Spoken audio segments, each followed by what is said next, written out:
Well, my dear friends, here we are again, back on Himamotofans. Today, with a long-awaited long-term review video of my Himalayan. You're probably curious to know how many kilometers it has on the clock by now. So it's now the end of November 2025. I owned this bike for 3 years and 4 months, and I've ridden exactly 58,514 kilometers so far. I use it every single day, and by the way, sorry that the bike is so dirty. I ride it to work almost every day, which is why it looks like this. I simply haven't had the time lately to give it the care and attention it deserves, but that's just a side note. You're probably interested in hearing how things have gone with this motorcycle. Today I will mainly be about my personal experiences with the bike, what I've experienced with it, what was good, what perhaps wasn't so good. In the near future, not too far from today, I will also publish a detailed used bike buyer's guide for the Himalayan 411.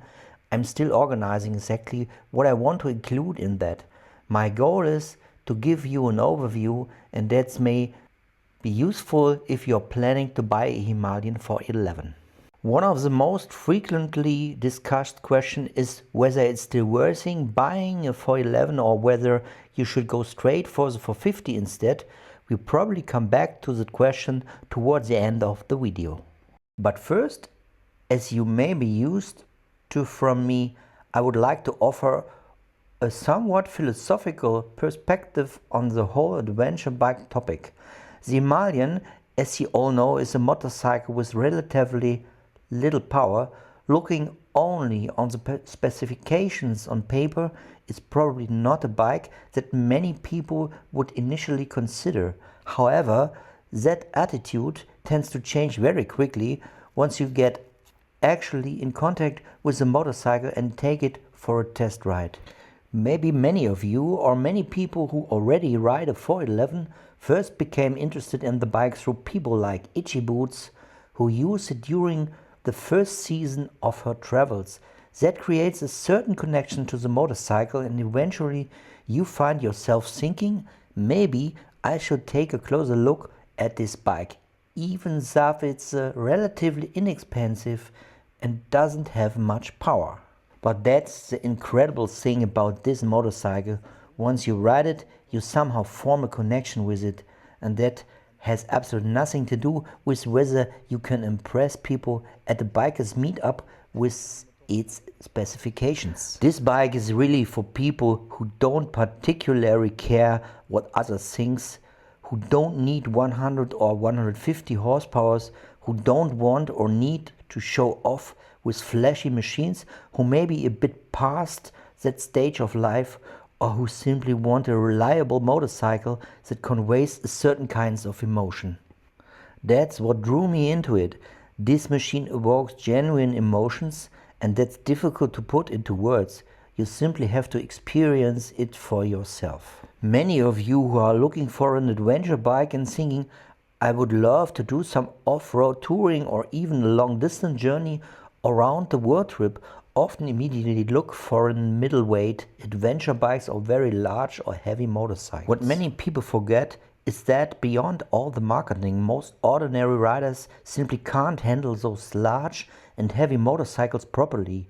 They ride them, drop them, can't pick them up, and the things that riders like Paul Taras or Kevin Gallas can do on a Tenere, on an Africa Twin, a GS or similar bikes are simply not that things the average rider can do, including myself. That's why it's important to realistically assess your own abilities. At the end of the day, you will often get along much better with motorcycles that are lighter, have a lower center of gravity, cost less, and also have a lower seat height.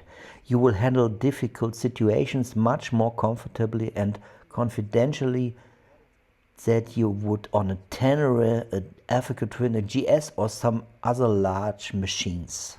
And that's really the point. This is a motorcycle that the average rider can actually manage.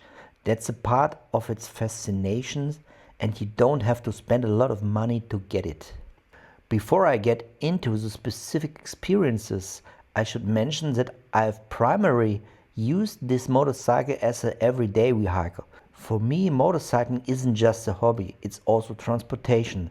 That means commuting in the winter, in summer, and even in the rain. I use the motorcycle the way people used motorcycles in the past, as a practical daily vehicle, not just a hobby or status symbol. The bike also spent quite a bit of time outdoors. During the first year, especially in the first winter, I didn't have a garage. The bike stood outside under a cover, and of course, when you ride to work and the motorcycle gets wet, it stays damp under the cover afterward. I would say it was oxidizing, but you can imagine there's a difference between storing a motorcycle outside in the rain and keep it in the garage. For the last 3 years, however, I had access to a garage and usually parked it there overnight, except when I was traveling. As I said, the bike now has over 58,000 kilometers on it. I've traveled extensively. Even I was surprised by my own how many kilometers I've put on this motorcycle, and that should tell you something about how much fun it's to ride. I don't drive my car so often. I checked recently and only managed about 6,000 kilometers in the car over the course of 1 year. Sure, it's pouring rain, I have an appointment where I really need the car, I will use it, but in general I ride my bike very frequently. So to summarize, 3 years and 4 months of ownership, I bought the bike as a demonstrator model for a very good price of 4,500 euros, including a complete pannier system.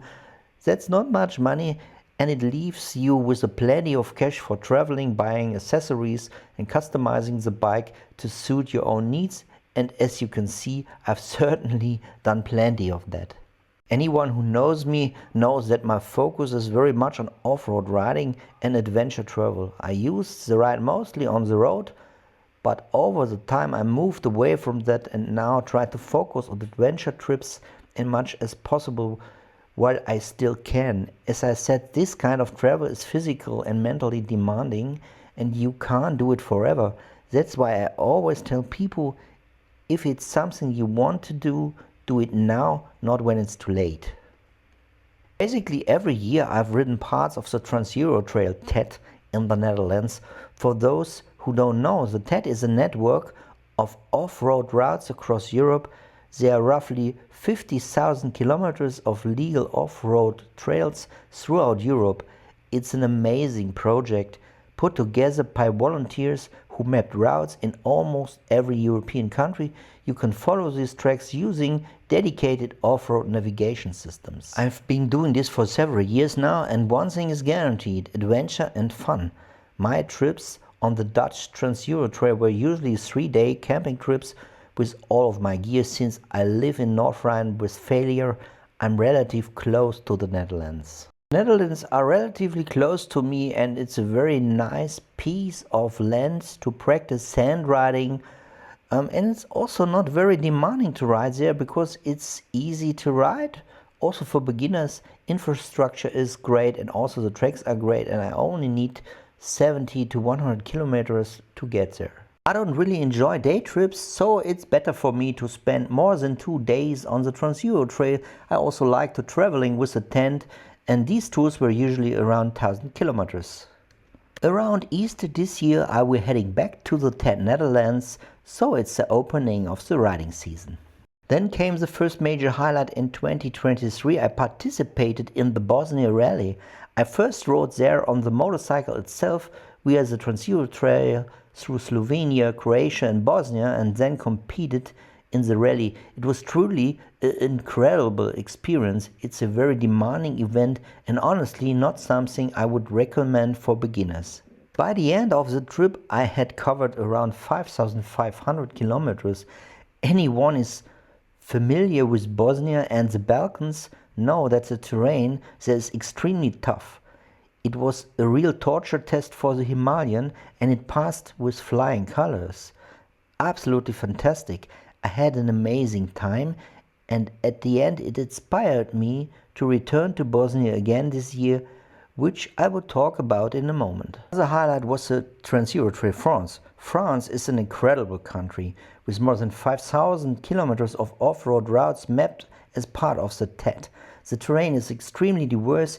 In 2024 I completed a 2,600 kilometer tour there and experienced a great deal along the way. The bike performed flawlessly. Then of course there was my major Morocco trip in 2024.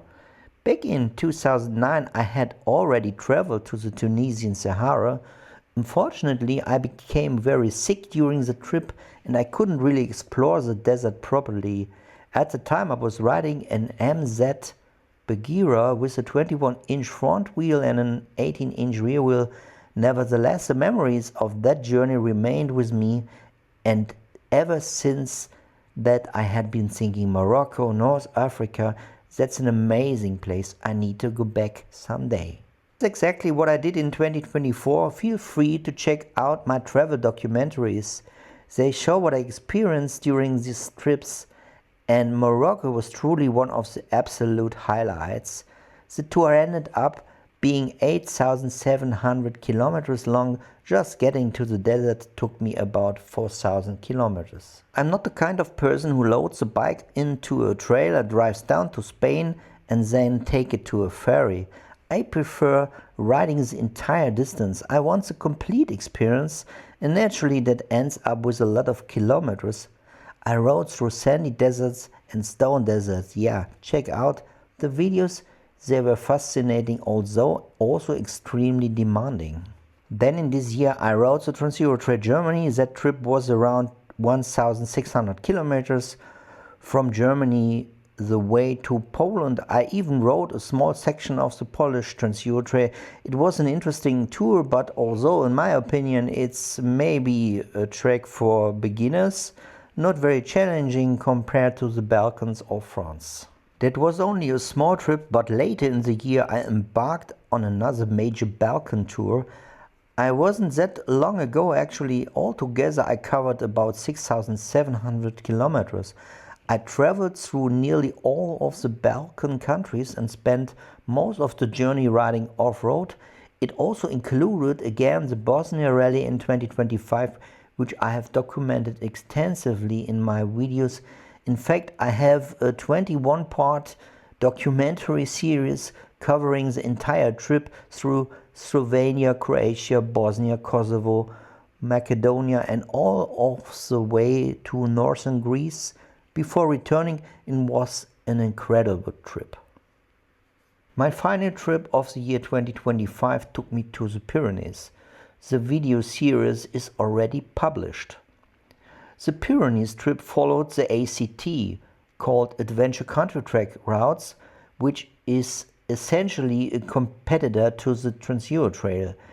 They are somewhat easier to ride than the Trans-Euro Trail, but still extremely interesting, especially for riders with less experience. More on that later. The journey was around 4,000 kilometers long, and on the way back I also rode roughly 500 kilometers off-road on the Trans-Euro Trail French again. As you can see, there was a lot of off-road riding involved. The bike was heavily used but never abused. I've always been a rider who treads these machines with care and doesn't torture them useless. I spent relatively little time on the highway. Of course, there have been highway sections over the years, but mostly just to connect different stages of the journey. For the most part, I ride on secondary roads at a very brisk pace. Covering up to 650 kilometers a day on country roads, it's not unusual for me. Now, regarding how the bike performs on paved roads, I will give you a brief live impression and commentary before we return to the review. So what can I say about the suspension? After almost 3 years and a half with the Himalayan, I really can't complain. There is of course a difference between the stock suspensions and the aftermarket setup. I have already installed it, but even the original suspension is generally good and perfect usable. One thing worth mentioning is that the front end of the Himalayan is tuned quite softly compared to the rear end.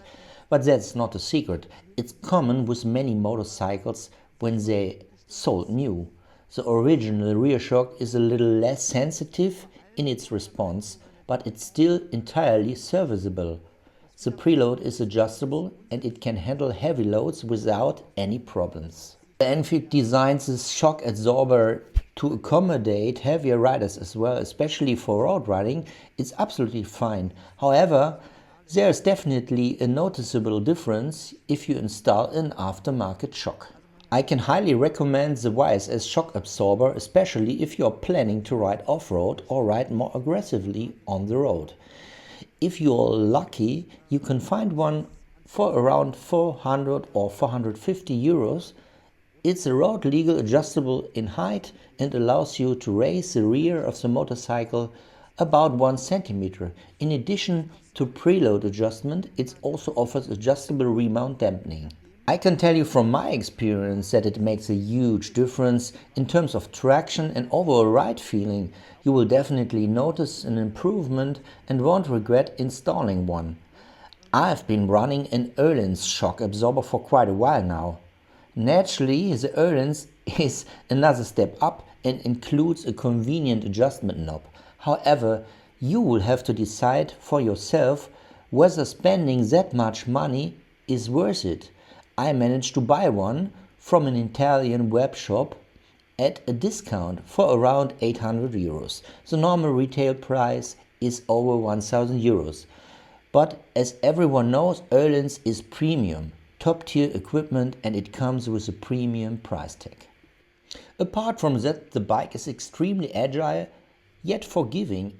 It tracks straight and remains stable on country roads, in the city, and virtually everywhere else. There really isn't much to criticize. As for off-road performance, I can add a few more points. The Himalayan is an excellent off-road even in technical terrain. Its greatest strengths are its very low center of gravity and low seat height. That means that when you're riding through mud, deep ruts, or on sloping ground, you can quickly put your feet down for support, which provides a tremendous amount of confidence and security. That's something people often underestimate. If you're riding a tall enduro bike, it's easy to step into a hole unexpectedly and end up tipping over. With the Himalayan, you could almost say it will climb just about anywhere. In terms of suspensions and ground clearance, there are no issues. The bike has around 220 millimeters of ground clearance in stock, which is more than enough for riding over rocks and tackling difficult terrain. It's also an excellent long distance travel bike. It can take an incredible amount of punishment. The frame is robust and sturdy. It's practically built like a tank. You can mount all kinds of accessories, luggage systems, panniers, and travel equipment. I will show you some of those accessories in a moment. It's very easy to customize. The standing position off-road is also excellent.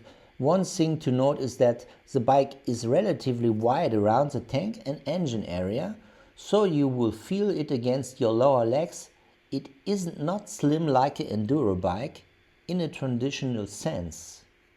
However, you quickly get used to the standing position thanks to the low center of gravity. Largely due to the low mounted engine, the bike is extremely manageable. Despite its comparatively high weight for its engine size, it handles remarkably well, and it's significantly easier to control than bikes such as a Tenere or a KTM 890 Adventure, even if the difference on paper is only a few kilograms. Weight figures for the Himalayan can be a little bit confusing. Depending on the source, you will find numbers ranging from 191 kilograms to 199. I plan to measure it myself. I actually have access to two Himalayans, my girlfriend's bike, which is still largely stock, and my own. As soon as the two scales I ordered finally arrive, I will weigh both bikes. My own bike has been put on a diet and is roughly 10 kilograms lighter than stock. Weight is king. Even with the modifications, the motorcycle is noticeably lighter than the original version. But as I said, even in its original form, at maybe 200 kilograms, the bike is still very manageable. Personally, I can pick it up without any problems, even when it's fully loaded with luggage. When it comes to modifications and customization, everyone has their own preferences. My Himalayan is optimized for off-road riding and long-distance travel, with a variety of accessories. These days I use soft luggage instead of hard panniers, mainly for safety reasons. It also helps reduce the weight. I've modified the luggage rack to make it slimmer and remove some of the useless support bars. I also converted the rear end with a small 3-in-1 tail light, turn signals and brake light integrated into one unit, creating a very clean and slim rear section. The narrower indicators and integrated lighting save around 700 grams on their own. However, the biggest weight savings came from the exhaust system. The original exhaust weighs around 4.5 kilograms, while the one I'm using now, it weighs only 1.2. That makes a huge difference. Another major weight-saving modification is the battery. The original battery weighs about 3.3 kilograms. I replace it with a racing battery from Alliant, an Italian manufacturer, and it weighs only 490 grams. It's incredible. It almost looks like it belongs to a RC toy car, but it works. I installed the battery before this year's Bosnia Rally and Balkan trip, and it's still performing well even now in some colder temperatures. We've already had temperatures around freezing. You can tell that lithium batteries struggle a little bit in the cold. Yes, the starter motor turns over a little bit more slowly. That's normal for lithium batteries, but it works and the weight savings are tremendous. Beyond that, my Himalayan has received quite a few ergonomic upgrades. I've fitted a different handlebar with a cross brace. It's much stronger and less likely to bend in a fall. The original Himalayan handlebar is known for bending easily because it's simply a steel bar without cross brace. That's fairly common with steel handlebars. I installed a TRW handlebar with a cross brace and it can take a lot of abuse. I have had several crashes and tip overs, especially off-road, and it's still alive. I also fitted sturdy handguards to protect the levers. In addition, I used shortened brake and clutch levers which give better feel and control. Then there are my foot pegs, pivot pegs. They're absolute fantastic because the pivot pegs uses the foot movement. Your ankles can effectively control the angle of the pegs, making it much easier to shift your weight. I'm genuinely enthusiastic about them. They make riding in sand and rocky terrain much easier. I've had them installed for about a year and a half now. I also use softer grips from Pro Grip. They are more comfortable, especially off-road, and absorb vibrations very effectively. I fitted a smaller windscreen as well. The problem with windscreens is that depending on your height, the airflow can hit you directly in the face. What's important is that the screen creates clean airflow toward your helmet. You definitely don't want the airflow hitting below the helmet because it causes turbulences. I'm also not a fan of very tall windscreens.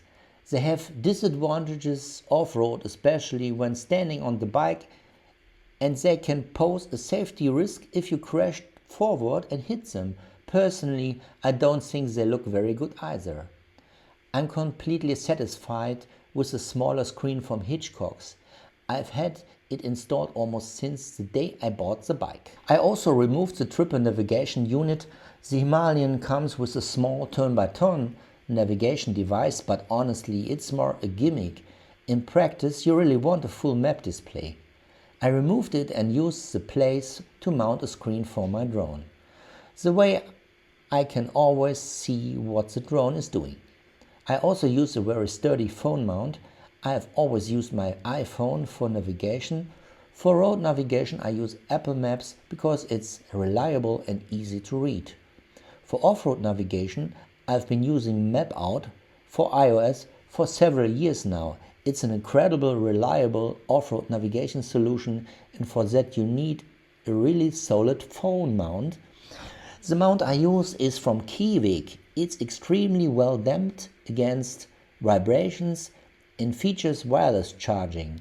That means the phone keeps charging even when it's heavily raining and the charging port would otherwise shut down due to moisture. It's a very robust CNC machined aluminum RAM style mount. I've had it for years and it really works flawlessly. Beyond that, it's the usual equipment, USB ports for charging devices and various camera mounts because I always film my travels. I've also installed Moto mirrors. They may not be everyone's cup of tea, but I really like them.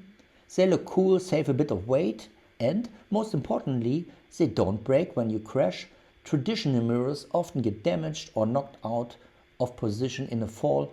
I'm also not a fan of double take style folding mirrors. First, I don't like how they look like. Second, when you fold them inwards, they obstruct you from viewing on the cockpit. That's why I've been using these Moto mirrors for quite a while now, and they are fantastic for me. Visibility of the rear is also excellent. I also use shift and brake components from Tusk, an US company. If you're interested in folding gear shifters or have maybe high quality brake levers, take a look at Rocky Mountain ATV. They sell Tusk products and offer an excellent folding aluminum shift lever and matching rear brake lever for the Himalayan. Of course, importing parts from the US, it isn't cheap because of the taxes. You will probably pay an additional 30 euros or so, but they are very good products. As I mentioned earlier, I also changed the exhaust. The primary reasons was reduction of the weight. It's a GR Moto exhaust, it's extremely light, looks great and performs well. Regarding the rear end, I've installed a high-mounted license plate holder, tail tidy, mainly for aesthetic reasons. I've also fitted brake discs from Galfer, which I believe is an Italian company. I mainly bought them because they look great, they are slightly lighter, and I needed new brake discs anyway. I thought, why not getting some that looks cooler and weighs less? They are also very easy to modulate. I now use sintered brake pads with them as well, which have both advantages and disadvantages. Another important topic is the tires, although that depends entirely on your intended use. I run the Metas Trail XT Dakar tires. They are roughly 80% off-road oriented, which is fitting my riding philosophy. If I'm going somewhere, I want to be sure to get through it. These tires also perform surprisingly well on the road. I even use them during winter, running relatively low tire pressures of around 1.5 bar in the front and rear. They work brilliantly. I have complete confidence in the Metas tires. And their mileage is very good. On the Himalayan, the rear tire lasts about 9,000 kilometers, while the front lasts around 11,000. I think that's perfectly reasonable for a tire that's suitable for long distance travel. There's no doubt they are outstanding tires. I believe I'm currently on my third or fourth set of them. Since one of my main uses of the bike is long distance travel and touring, I can say without hesitation that the bike is perfectly suited for both. Of course, the original Himalayan seat is too soft, but honestly, that's true of most motorcycle OEM seats. Very few motorcycles come from the factory with a truly excellent seat. And that's where I made some changes of my own. I made a very firm composite foam seat for myself. I completely reshaped the foam and sewed a seat cover from waterproof synthetic leather, and it's been fantastic. I can ride for very long periods without getting a sore backside. I also rounded off the sides a bit and kept the seat relatively low, mainly so that I can reach the ground more easily in technical off-road terrain. At the same time, however, the motorcycle has been raised to increase the ground clearance. I installed a 30mm fork extension kit from Hitchcock's at the front. This changes the bike's geometry and improves straight line stability, especially in sandy and rocky terrain. At the rear, I installed a 25mm suspension lift, which partially counteracts that effect. Overall, the Himalayan now has roughly 2 or 3 centimeters more of ground clearance than stock. I also fitted a steering damper from Hyperpro. It's not cheap, but it is incredibly useful when riding in sand. One of the biggest challenges in sand, loose gravel or rocky terrain is that the handlebars can start shaking violently, forcing you to use a lot of strain to control the front wheel. A steering dampener helps enormously in these conditions. It's particularly worthwhile for riders who are more ambitious off-road or plan to ride in sand or are considering a desert trip to North Africa. It also makes a difference on loose rocks and gravel roads. I could tell you much more about the bike, but I will spare you the details so this video doesn't become extensively long. Let's move on what probably interests you mostly, reliability. First of all, I can tell you that the motorcycle has never left me stranded.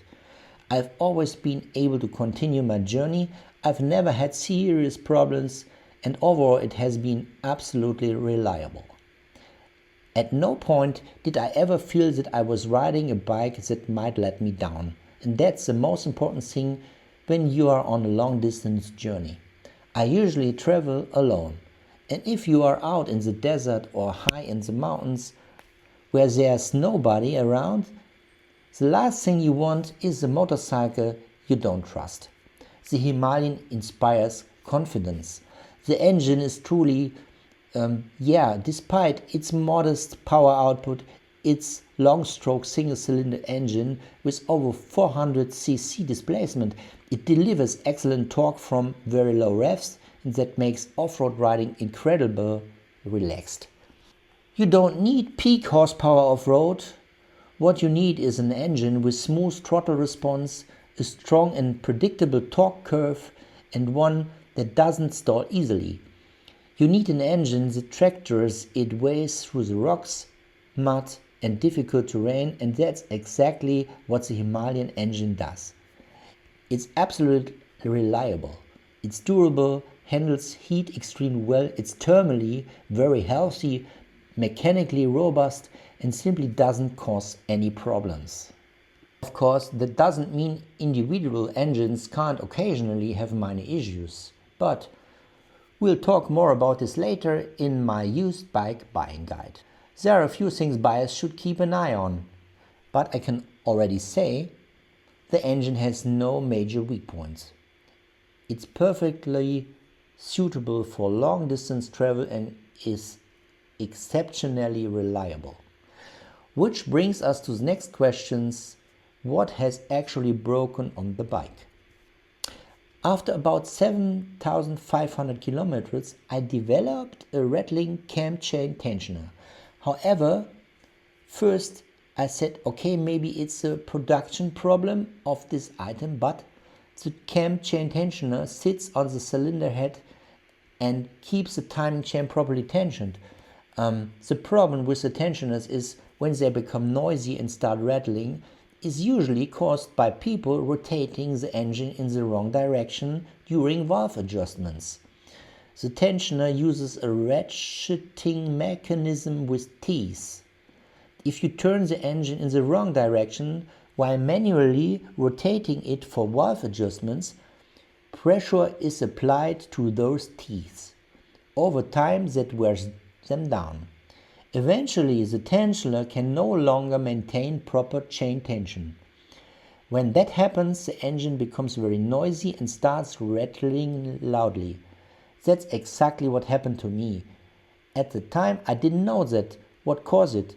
So I simply installed a new cam chain tensioner. The part costs around 50 euros and takes about 5 minutes to replace.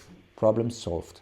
Interestingly, Royal Enfield recommends inspecting and replacing the cam chain tensioner after 50,000 kilometers. This suggests that the issue is known. If the engine is rotated incorrectly, which should generally be avoided on any engine, the tensioner teeth can wear down and the engine may start rattling. In the worst case scenario, if the tensioner were to fail completely, the timing chain could become too loose, jump over a teeth of the camshaft sprocket and potentially cause serious engine damage. That's theoretically possible. So if you own an Himalayan and the engine suddenly becomes unusually loud and develops a harsh rattling noise, check the cam chain tensioner. And when you're adjusting the valves, make absolutely sure you don't rotate the engine in the wrong direction. I even marked the correct rotation direction on my bike with a paint marker so I won't forget. In my case, however, this never caused a breakdown. The engine simply became noisy and rattly, which naturally worried me. Once I replaced the tensioner, the issue disappeared. The replacement tensioner has now been installed for me for maybe 50,000 kilometers without any problems whatsoever.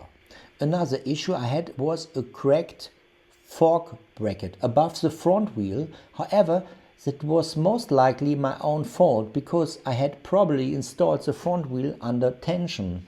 On my bike, I've raised the lower front fender, a common modification for off-road use, to increase the clearance between the tire and the fender, using spacers. When performing modifications like that, you need to be careful not to introduce stress into the components when tightening everything back together. The same applies if you remove the forks, front wheel, triple clamps, or perform any work on the front end. Make sure the upper brace and its 4 mounting bolts are tightened evenly and without twisting the assembly. In my case, the original part developed a small crack, so I replaced it with an improved Royal Enfield component that I purchased from Hitchcock's. It looks good and works perfectly.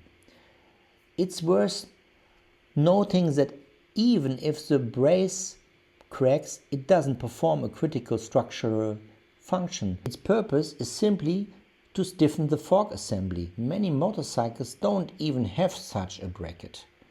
I also developed a small crack in the upper handlebar clamp. That happened when I replaced the handlebars and tightened the bolts not in the correct way. As you know, bolts should always be tightened in a crisscross pattern. Because I didn't do that correctly, a crack formed in the upper cover piece, not in the actual handlebar clamp itself, but in the center section. You can technically continue riding with it, but I replaced it anyway. One thing you should be aware of is if you are replacing the handlebars or removing those bolts, remember they are secured with Loctite and it's fairly strong Loctite. Before reinstalling the bolts, use a small screwdriver or wire brush to remove the old Loctite. Don't force the bolts in. They are naturally quite stiff to screw in and out, and if you force them, you may not tighten them properly. That can create stress in the component and eventually lead to cracking. Apart from those issues, during my Balkan trip, one of my headlight mounts cracked and broke off. However, this was once again a vibration-related issue, or rather a stress-related issue. I discovered that the crash bars around the fuel tank had too much clearance relative to the headlight mounts, which created tension in the assembly. This can happen if the motorcycle falls over or crashes. The headlight is partially supported by these crash bars, and if they become bent or misaligned, stress can build up in the system. So definitely check the headlight mounting bolts and inspect whether there are unusually large gaps. If there are, you can compensate for them with washers or rubber bushings. That was ultimately the reason why my headlight mount cracked. The Bosnia Rally also involved extreme vibration, and that was already my second Bosnia Rally. In cases like that, cracks can simply develop due to vibration or become components are under tension. Especially if the bike falls onto the handguards, things can become slightly bent. Incidentally, you can realign these crash bars by loosening the lower mounting bolt and moving them outward again. So if you had a crash or tip over, it's usually not a major problem. The cracked headlight mount was simply caused by stress in the system. Interestingly, the bulb itself never failed. The headlight continued to work perfectly, only the mounting brackets had broken. Speaking of bulbs, it's actually quite remarkable. I haven't had a single bulb fail. Not in the instrument cluster, not in the headlight, not in the tail light, and not in the turn signals. In fact, I haven't experienced any electrical failures at all. The only electrical component that eventually failed was the brake light switch. One day the rear brake light stopped working, but it wasn't the bulb. The rear brake light switch has simply failed. I replaced it. I think it cost around 15 euros. That was really the only component that failed due to wear or whatever the exact cause may have been. Those were essentially the only parts that actually cracked or broke. As I said, the cam chain tensioner issue was my own fault. The other issues were most likely caused by components being installed under tension. Vibration damage can happen in certain circumstances. Otherwise, there have been no defects on the motorcycle.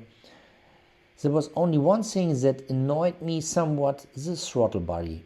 At some point the last year, my Himalayan stopped starting when I simply pressed the starter button without touching the throttle. For some reason it had worked perfectly before, but from that on it wouldn't. That means whenever I start the bike, I have to open the throttle slightly while pressing the starter button. As soon as I crack the throttle open a little, the engine starts. I never completely figured out what it was causing. I tried everything: cleaning and replacing the fuel filter, cleaning the throttle body, trying to increase the idle speed. Unfortunately, on this bike that's not possible. It's a Euro 5 model with a throttle body that has an integrated control unit.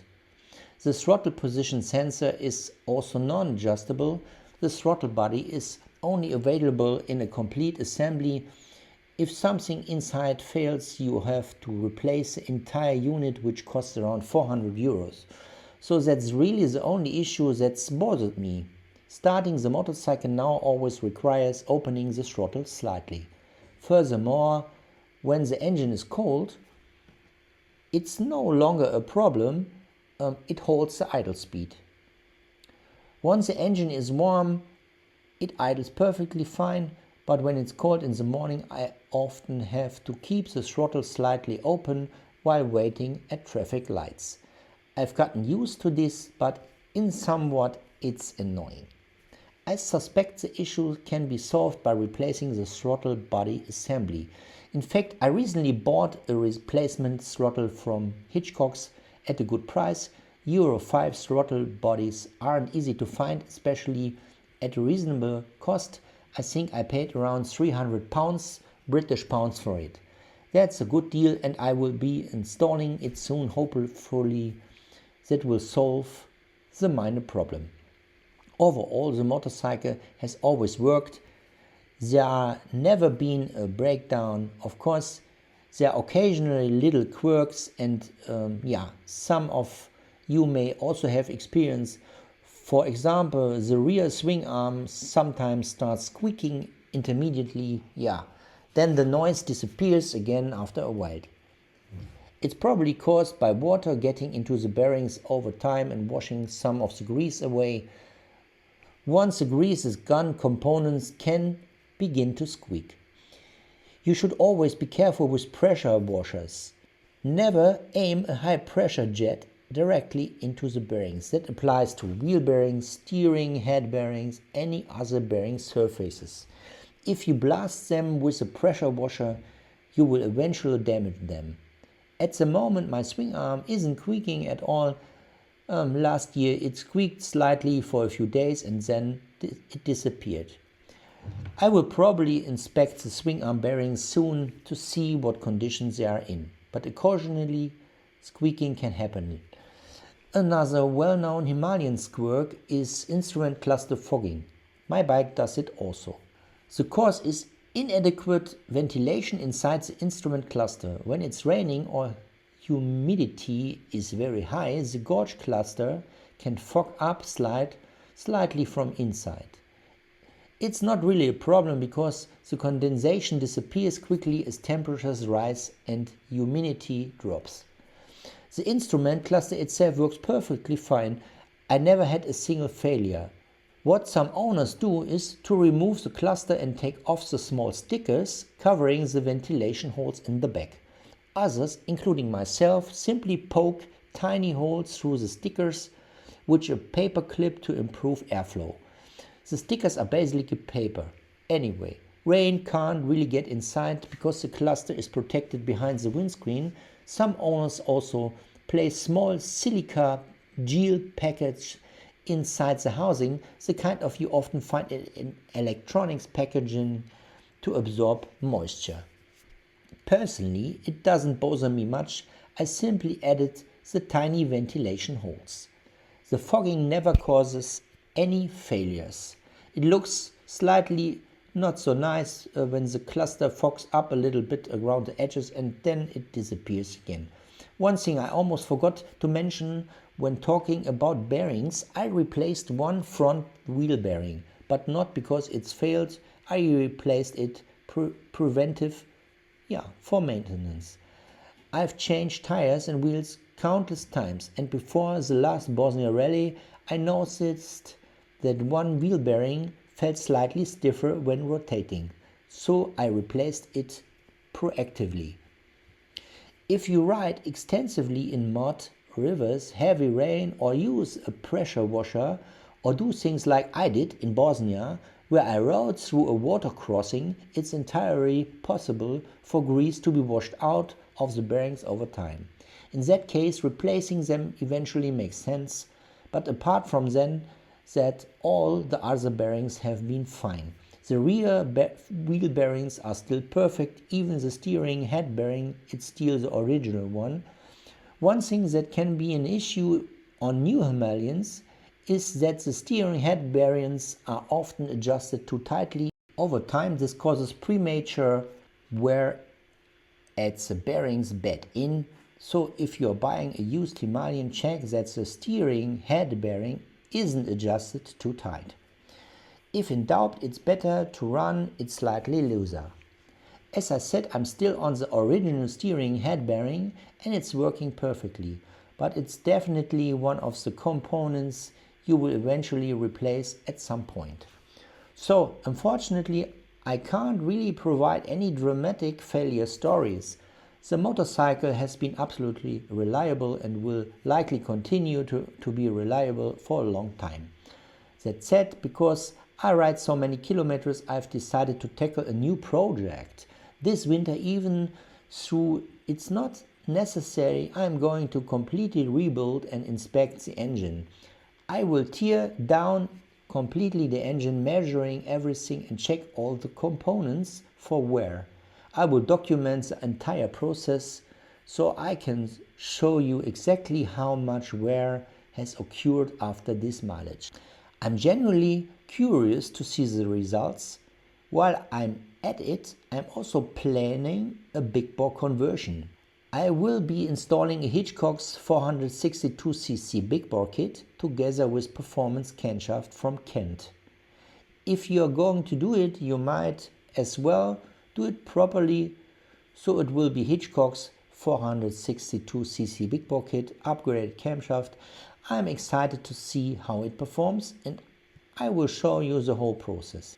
I will also be very interested in what the engine looks like from internal.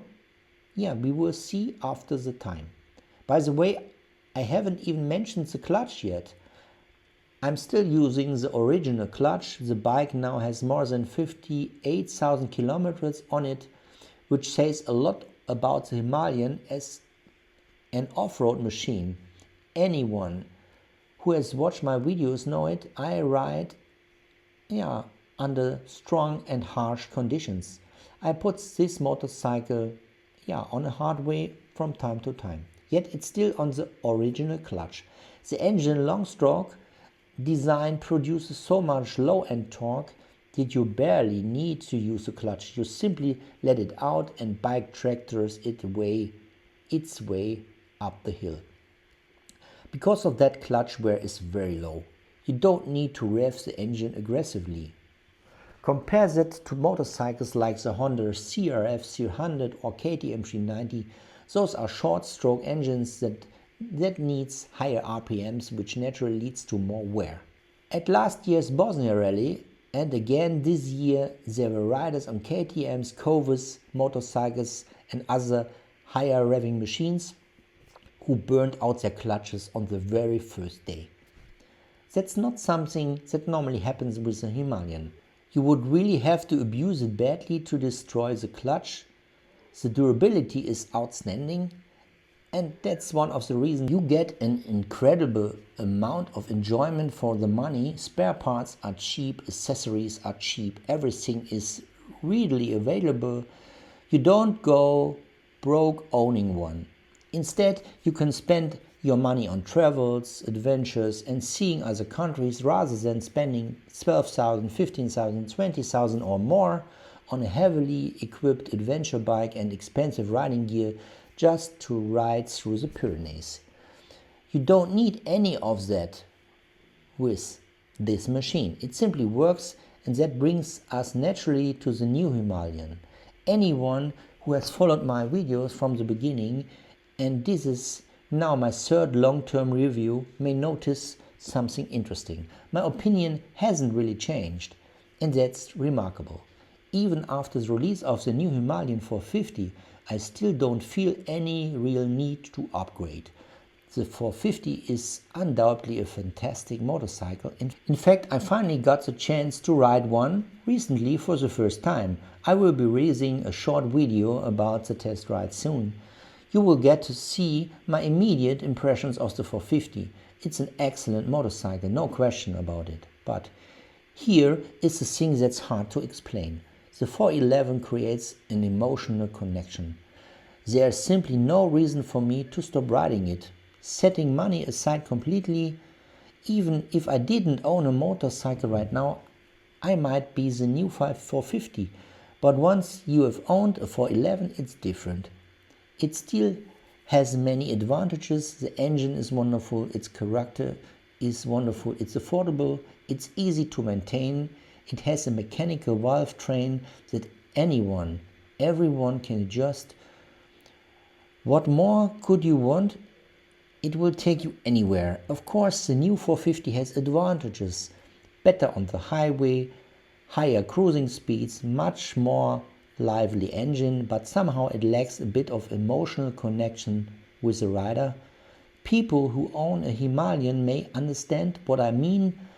All I can say is go ride one yourself. Experience it. Motorcycles can't be compared like statistics on a spec sheet or playing cards. You have to ride them. The number on paper don't matter nearly as much as the experience. Ride one and then think about it again. The connection comes through experiences, travel, adventure, unusual situations, memorable journeys, and the Himalayan lets you experience all of those things. I'm attached to this bike. And honestly, apart from the 450, there isn't another adventure bike on the market that really interests me right now. Certainly no, not a larger one. A few years ago I thought the Yamaha Tenere was amazing. It's still a very beautiful motorcycle, but the longer I know the Tenere and their riders, the happier I am that I own the Himalayan. Why would I want the extra hassle? The Himalayan takes me everywhere I want to go, and perhaps even farther than many riders on those larger machines. There are also something satisfying about riding what many people would consider an inferior motorcycle and then watching them shake their heads in disbelief when they see where you have taken it. I enjoy riding an underdog bike. It's fun surprising people, and right now no other dual sport or adventure bike really interests me. If I were to buy another motorcycle, it might be a road bike or maybe another as a second bike, but in the adventure bike category, Himalayan 411, Himalayan 450 and beyond that, there's not much that generally interests me. Anyway, let me know what you think in the comments. Maybe those of you who own Himalayan can relate. Everyone has their own philosophy, and this is my philosophy. All I can say is that this motorcycle has never let me down. I trust it completely. I can ride alone into remote mountains where nobody else is around and where to help my I can ride alone into remote mountains where nobody else is around and where help may not come quickly. For me, it's important to feel comfortable and to trust my bike. And I absolutely do. That's why it's a ride bike for me. I would say that all for now. See you in the next video. Take care.